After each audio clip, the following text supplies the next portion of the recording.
मैंने एक मकरू सिफ्त इंसान को पर्दा नशी बना हुआ था, उसके ऊपर से पर्दा उठाया। खलील रहमान कमर बैठे हैं और उरूज बैठे आपने हैं। कौन सी वीडियो देखी? एक वो जिसमें वो एक दूसरे के साथ बोसा कना हो रहे हैं। मैंने लफ्ज इस्तेमाल किया था, पाँव चूम रहे का आपका नहीं है, नहीं, कुछ थंबनेल्स में मैंने देखा। मैंने आपको कहा था वो पाँव चाट रहे थे। खलील रहमान कमर साहब ने भी इससे राब्ता किया। फिर उसके बाद ये अपने जिस्मानी तल्लुकात उससे कायम करने का जो आमना अरूज इस वक्त कह रही है, ये स्टेटमेंट आमना अरूज की है। ये आमना अरूज की है और मेरी असेसमेंट है। जो आमना अरूज के बकौल मॉडलिंग के दरमियान कपड़े चेंज करते हुए खलील रहमान कमर साहब ने जो चेंज रूम होता है उसमें बना ली थी। वो उसको ब्लैकमेल करते थे कि मैं तुम्हें वायरल कर दूंगा तो तुम मेरे साथ फिजिकल हो जाओ। और आमना अरूज ने आज डिनाई कर दिया है कि ये वीडियो मेरी नहीं है। वो इसलिए डिनाई कर दिया कि जाहिर है उसका एक फ्यूचर है, पूरा तबाह हो जाएगा। वो उसके साथ फिजिकल हो रही है। वीडियो में देखा जा सकता है, बिल्कुल देखा जा सकता है। बिस्मिल्लाहिर्रहमानिर्रहीम। अस्सलाम वालेकुम नाज़रीन, आप देख रहे हैं एक न्यूज़ और मैं हूं बिलाल ज़फ़र। नाज़रीन, मारूफ राइटर खलील रहमान कमर के हवाले से आजकल जो ख़बरें चल रही हैं और जो मशहूरियाँ चल रही हैं कि क्या हुआ क्या नहीं हुआ, वो तो आपने सब देख लिया। लेकिन आज एक नई वीडियो जो है उनके हवाले से जो है वो वायरल होती है, जो कि सोशल मीडिया की ज़ीनत बनती है। और उसके बाद बहुत सारे अभाम जो लोगों के अंदर पाए जा रहे थे वो ख़त्म हो जाते हैं कि खलील रहमान कमर क्या कर रहे हैं और किन हरकत की वीडियोस जो है लोगों तक पहुंची हैं। और असल बात तो ये है कि ये वीडियोस आने से पहले इनकी जो है वो निशानदेही एक शख्सियत कर रही थी जिसका नाम यासिर शमून है, मारूफ सहाफ़ी हैं और एक टीवी चैनल के एंकर भी हैं। तो इनसे आज मैं बात करूंगा, तो इनसे पूछूंगा कि इनको वीडियोस का कैसे पता चला, क्या इनका कोई खलील रहमान कमर के साथ इख्तलाफ है जो इस हद तक जो है वो इन्होंने पहले ही बात कर दी थी और आज वो सच साबित हो गई। तो इनसे बात करते हैं। अस्सलाम वालेकुम। वालेकुम अस्सलाम। बहुत शुक्रिया बिलाल। मुझे हंसी भी आ रही है इस बात के ऊपर और ख़ुशी भी हो रही है कि मैंने एक मकरू सिफ्त इंसान को जो एक लिखारी की शक्ल में पर्दा नशी बना हुआ था, उसके ऊपर से पर्दा उठाया और मेरी तकरीबन 2 दहाइयों पर महित इन्वेस्टिगेटिव रिपोर्टिंग का आज एक बड़ा मौसर रिज़ल्ट निकला। आपके पहले इंटरव्यू में भी और बहुत सारे दोस्तों के इंटरव्यू में भी और अपने व्लॉग्स में भी मैं बारहा इस चीज़ की निशानदेही कर चुका था कि ये एक हनी ट्रैप नहीं है। मेरी नज़र में तो ये अगवा है, लेकिन अगवा आमना अरूज ने नहीं किया। तो यहाँ पर भी गुनाहगार खलील रहमान कमर थे, तो उनकी निशानदेही मैंने की है और जो मैं ताबत करता रहूँगा। और भी बहुत सारी पेशन गोइयाँ मैं इसके ऊपर कर सकता हूँ। पेशन गोइयाँ क्या कर सकता हूँ मेरे पास? से पहले तो मुझे ये बताएं कि कभी कोई ऐसा पर्सनली कोई इख्तलाफ तो नहीं हुआ, क्योंकि लोग कह रहे हैं कि इनकी कोई ज़ाती रंजिश आपस में, और आप जो है वो इस तरीके का, जिस तरह प्रेस कॉन्फ्रेंस में भी आपने ही आप नज़र आए, सारे सवाल जो हैं वो आपके थे उसमें। तो क्या चीज़ें आपको पहले गुजर रही थी आपकी नज़र से, आपको क्या पता था इनके बारे में? आपको पता है कि 2 चीज़ों का मेरे साथ ताल्लुक़ कोई नहीं है, एक डर खौफ और एक झूठ। ये दोनों ही मुतज़ाद चीज़ें हैं मेरे साथ। मैं बिल्कुल अलग चीज़ हूँ। मैंने कभी खलील रहमान कमर को लाइव देखा ही नहीं इससे पहले। ये मैं इससे बड़ी बात नहीं बता सकता। ये किस तरह के हैं, कैसे हैं, मैंने कभी नहीं देखा। इनके कुछ गाने मुझे बड़े पसंद हैं बेतहाशा, लेकिन वो भी मेरे दिल से उस वक्त उतर के जब मुझे मेरे एक ज़राए ने बताया कि ये किसी से इन्होंने लिखवाए हैं। ठीक है, मतलब वो अपने नहीं हैं। 90% शायरों के कौन से अपने होते हैं? मतलब आप उनकी शायरी के ऊपर भी क्लेम कर रहे हैं कि वो भी किसी से लिखवाई हुई? आप कैसी बातें कर रहे हैं? मैं किन किन का नाम लूँ, किस किस के बारे में बताऊं कि उसकी कौन कौन सी नज़में, कौन कौन सी गज़लें लिखी किसने हैं? मैं आज एक क्लेम करने के लिए जा रहा हूँ। एक ब्यूरोक्रेट बहुत बड़ा शायर भी है, मैंने उसका नाम नहीं लेना। उसकी बहुत सारी नज़में गज़लें बहुत सारी खातून शायराओं ने अपने नाम की हुई हैं। छोड़ें इस बात को, हम आ जाते हैं मुद्दे के ऊपर। मेरी किसी किस्म की कोई पर्सनल अदावत नहीं है आपसे। खलील रहमान कमर का नाम हमने ज़रूर सुना, उनके टिकटॉक के ऊपर क्लिप्स भी लोगों ने चढ़ाए हुए हैं, वो भी देखे। लोगों के वो अक्सर निशाने पर रहते थे, ख़वातीन के हवाले से कुछ सख्त जुमले बोल जाते थे जो मुझे गवारा नहीं है, मुझे पसंद नहीं है। लेकिन मैंने अपनी पसंद नापसंद को साइड पर रख के एक इनके मुकदमे को इन्वेस्टिगेट किया है जिसमें बहुत सारी चीज़ें सामने आ रही हैं। यासिर साहब, मुझे ये बताएं कि आज एक बहुत धमाका खेज़ वीडियो जो है वो सामने आई है, और इससे पहले कुछ मैंने क्लिप्स ऐसे सुने हैं कि कहा जा रहा है कि ये जो हैं खलील रहमान कमर साहब पैर चूम रहे हैं और ऐसी बातें भी की गई इतने बड़े दानश्वर के बारे में। तो आपकी इन्वेस्टिगेशन क्या कहती है, क्या ऐसी वीडियोस भी मौजूद हैं जिसमें पैर चूमने का जिक्र किया जा रहा है, या अभी तक तो जो सामने आई है कि वो सामने लड़की और लड़का बैठे हुए हैं और इसमें बात हो रही है खलीलुर रहमान कमर बैठे हैं और उरूज बैठे आपने हैं? कौन सी वीडियो देखी है? आपने वही देखी जिसमें वो लड़की लड़का बैठे हैं और एक वो जिसमें वो एक दूसरे के साथ बोसा कना हो रहे हैं जी वो और अपर टॉप उतारा हुआ है? जी वही वीडियो आज चल रही है। वो वीडियो आने से पहले मैंने आपको ये सारी चीज़ें नक्शा खींच के बताया था। मैंने आपको ये भी बताया था, मैंने आपको ये नहीं था कहा कि पाँव चूम रहे हैं, मैंने लफ्ज़ इस्तेमाल किया था पाँव चूम रहे का आपका नहीं है, कुछ थंबनेल्स में मैंने देखा। मैंने आपको कहा था, मैंने आपको कहा था पाँव चाट रहे हैं, वो पाँव चाट रहे थे उसमें। आमना अरूज के पाँव चाट रहे थे यार उसके साथ मैं तो नहीं बैठा हुआ था ना, आमना अरूज ही बैठी हुई थी, तो उसके ही पाँव चाट रहे थे। ये बात हकीकत है। ये तो बड़ी ब्रेकिंग न्यूज़ है वैसे। नहीं ब्रेकिंग न्यूज़ क्या, इससे पहले भी ब्रेकिंग न्यूज़ थी कि ये वीडियो है, वो वीडियो आ गई है ना। और वो वीडियो हसन शाह ने रिलीज़ की है, और हसन शाह ने, आपको पता है कि सोशल मीडिया के ऊपर एक स्केड्यूल लगाना होता है कि कल इतने बजे ये वीडियो रिलीज़ हो जाए, परसों इतने बजे ये रिलीज़ हो जाए, और फलाने दिन। तो ये हसन शाह जो है ये मेन मरकज़ी मुल्ज़िम है? हसन शाह मेन मरकज़ी मुल्ज़िम इस हवाले से नहीं गिना जा सकता कि हसन शाह का क्रिमिनल रिकॉर्ड ही नहीं है। हसन शाह एक प्रॉपर्टी का काम करने वाला आदमी है, उसने अपनी ज़मीनें बेची हैं, अपनी स्कीमें काटी हैं। ये दरअसल कहानी यहाँ से शुरू होती है कि एक ताल्लुक़ वास्ता खलीलुर रहमान कमर साहब का और आमना अरूज का तो था, और ये तकरीबन 9वीं 10वीं मुहर्रम से बहुत पहले का था, 15 रोज़ पहले का था। ये 15 रोज़ अपने मुंह से कह रहे हैं, लेकिन अगर इनकी CDR निकलवाई जाए तो इनके राब्ते कमो बेश कुछ नहीं तो 1 माह पहले निकल आएंगे। गरीब घराने की लड़की है, 3 बहनें हैं इसकी, माँ है इसकी, 4 एकड़ ज़मीन है इनकी, टोटल मिला के घर का खर्च चलाने के लिए यहाँ पे मेहनत मजदूरी करने के लिए आई, मॉडल बन गई, जायदाद की खरीदो फरोख्त के काम में भी कमीशन के हवाले से काम करती रही। बैरिया टाउन में अयाश और पैसे वाले लोगों के साथ इसके रवाबत हुए। खलीलुर रहमान कमर साहब ने भी इससे रब्ता किया। मेरा सोर्स ये बताता है कि उसके मैनेजर के सोर्स के ज़रिए इनके साथ रब्ता किया, क्योंकि ये खूबसूरत दुशीज़ा तो है, इसमें कोई शुबा नहीं है अगर आपने देखी हो ATC की अदालत में।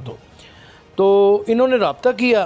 फिर उसके बाद ये अपने जिस्मानी तल्लुकात उससे कायम करने का, जो आमना अरूज इस वक्त कह रही है, जो मैं पहले भी कह रहा था, ये स्टेटमेंट आमना अरूज की है, ये आमना अरूज की है और मेरी असेसमेंट है। ये स्टेटमेंट आमना अरूज की है और मेरी असेसमेंट है, या ये एग्जाम्पशन थी जो अब हकीकत में उभर के सामने आ गई, जिस सब के सामने उसने कहा है। ये अकेली नहीं पकड़ी गई, इसके साथ एक शुमाइल लड़की पकड़ी गई है, एक इसके साथ मरियम इसकी बहन पकड़ी गई है। आज जब शनाख्त परेड हुई है तो शनाख्त परेड में जज साहब को खलीलुर रहमान कमर ने स्टेटमेंट रिकॉर्ड कराई है कि ये लड़की मुझे यहाँ पर नज़र ज़रूर आई है, जो मरियम है इसकी बहन, लेकिन ये मुझे एक्टिव नहीं नज़र आई इसमें, इस सारे काम में, इस गिरोह के साथ वो एक्टिव नहीं नज़र आई। उसकी भी बेल हो जानी है, और शुमाइल जो है वो कल या परसों वैसे ही डिस्चार्ज हो जाएगी मुकदमे से, उसका लेना देना ही कोई नहीं था, क्योंकि मौका वारदात के ऊपर ये मौजूद ही नहीं थे। ये डायरेक्ट ताल्लुक जो है खलीलुर रहमान कमर और आमना अरूज का ही है। ये डायरेक्ट ताल्लुक खलीलुर रहमान कमर और आमना अरूज का था, और आमना अरूज और खलीलुर रहमान कमर की एक वीडियो थी जो आमना अरूज के बकौल मॉडलिंग के दरमियान कपड़े चेंज करते हुए खलीलुर रहमान कमर साहब ने जो चेंज रूम होता है उसमें बना ली थी। तो वो उसको ब्लैकमेल करते थे कि मैं तुम्हें वायरल कर दूंगा तो तुम मेरे साथ फिज़िकल हो जाओ। अच्छा, ये इसकी सारी जो है पीछे की कहानी ये है, ये जो आमना अरूज बता रही है, अरूज वाली आमना अरूज ये बता रही है कि वायरल हो जाओ, ठीक है, और वो यानी कि मेरे साथ हो जाओ, फिज़िकल हो जाओ।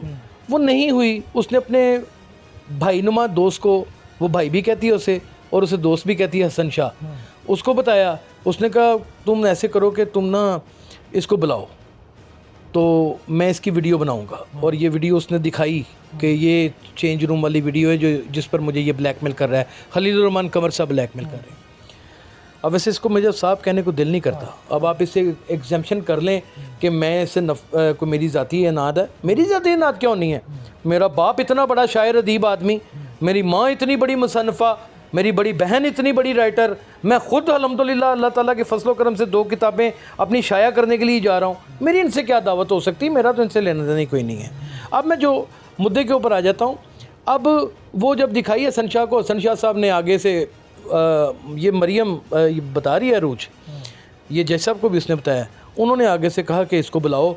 ये डर गई कि बुलाएंगे तो कहीं हाथापाई ना हो जाए। बाहर तो इसने बुलाया, और वो सारी सेटिंग भी की गई कैमरे की, और वो कैमरे की सेटिंग करने वाले का कमाल देखें कि वो कैमरे की सेटिंग करते दौरान भी उसने वीडियो बना ली। ठीक है ना जी, और वो वीडियो आ गई और आमना अरूज ने आज डिनाई कर दिया है कि ये वीडियो मेरी नहीं है। अच्छा, वो इसलिए डिनाई कर दिया कि जाहिर है उसका एक फ्यूचर है पूरा तबाह हो जाएगा। वो उसके साथ फिजिकल हो रही है इस बंदे के साथ, बिल्कुल वीडियो में देखा जा सकता है। बिल्कुल देखा जा सकता है। अब मैं एक प्रोग्राम में उसे खच कह चुका हूँ खलीलुर रहमान कमर को, एक प्रोग्राम में उसको मैं चवल कह चुका हूँ, तो ये तो मेरी ज़ाती सराहत हो सकती है ना, या मेरे ज़ाती एक प्रोनाउंसिएशन या उसके बारे में एक डायलेक्ट हो सकता है, या एक मेरी ज़ाती उसकी हरकत की वजह से गुस्सा हो सकता है, लेकिन दुश्मनी कोई नहीं है, अदावत कोई नहीं है। अब मैं आ जाता हूँ, ये मामला चलता रहा और वो आ गया आर्डर टेकर। वो आर्डर टेकर नहीं था, वो हसन शाह वीडियो हसन शाह बना रहा था भाई हसन शाह नहीं, वो कैमरा लग चुका हुआ था, कैमरा ऑलरेडी लग चुका हुआ था, जो आमना अरूज बताती है, मैं नहीं वहाँ पे मौजूद था, आमना अरूज बता रही है। वो कैमरा लग चुका था और हसन शाह ऑर्डर टेकर बन के आ गया, लेकिन दरवाज़ा जब खोला तो वो अंडरटेकर बन गया, वो बंदूकों वालों के साथ आ गया। ज़ाहिर है फिर इनको वाह फैंटी शैंटी लगाई, लेकिन मैं आपके प्रोग्राम की वसादत से चलें आपको एक खबर दे देता हूँ। क्या याद करेंगे, बताएं, ब्रेकिंग दे दें आज। दे दें आज। तो ये केला अगवा नहीं हुआ, आमना अरूज भी अगवा हुई थी। आमना अरूज भी अगवा, आमना अरूज भी अगवा हुई थी। मतलब ये आमना अरूज का ग्रुप नहीं था। अरूज को दूसरी गाड़ी में लेके गए थे, ये खलीलुर रहमान कमर साहब ने बात नहीं निकाली, ये आमना अरूज कह रही हैं। आमना अरूज कह रही है कि मुझे भी अगवा किया गया, ये नामालूम लोगों ये उनके वकला भी कह रहे हैं। और ये 3 दिन पहले बाकायदा तौर के ऊपर ये वाक़या जब हो जाता है, उसके ठीक very next day Khalilur Rahman Qamar police वालों के साथ दोबारा इसकी रिहाइशगाह पे जाते हैं आमना अरूज की, और इसको गिरफ्तार करवाते हैं। यासिर भाई, फिर पुलिस क्यों नहीं कह रही, इसका नाम क्यों नहीं ले रही कि ये भी अगवा हुई? यार पुलिस अच्छा कर रही है। एक राइटर का पोर्ट्रे होता है, दानिश्वर का एक पोर्ट्रे होता है, हमारे बच्चे क्या अहस करेंगे मतलब कि उस खातून की रिस्पेक्ट कोई भी नहीं है उस दानिश्वर के आगे, जो है उस लड़की का। खातून की भी तो हरकतें देखे ना, वो कर क्या रही है वीडियो में। खातून क्या इसी के साथ फिजिकल हुई होगी, वो कौन सी बड़ी हाजी नमाजन है, उसकी भी तो हरकतें देखें ना। वो उसको आप इनोसेंट नहीं करार दे सकते, लेकिन आप ये कहें कि वो अकेली गुनाहगार है, तो ये भी जुल्म और ज़्यादती है। गुनाहगार ये दोनों ही हैं, गुनाहगार ये दोनों किस आज वकील साहब ने, खलीलुर रहमान कमर के वकील साहब ने कहा कि दरवेश मुनश मोक्कल है मेरा, तो जज साहब ने आगे से पता क्या कहा कि दरवेश मुनश मोक्कल सुबह 4:40 के ऊपर नमाज पढ़ता है, किसी के घर में नहीं घुस जाता। अब आप मुझसे मजीद क्या बातें गुलवाना चाहते हैं? देखिए पुलिस की जो तफ्तीश है उसकी मुझे सिर्फ एक चीज़ क्लियर कर दें, क्या अगवा होने वाली आमना अरूज और खलीलुर रहमान कमर दोनों अगवा हुए, इनको किसी थर्ड पार्टी ने नहीं, इन्होंने किया ना, हसन शाह वगैरह ने किया।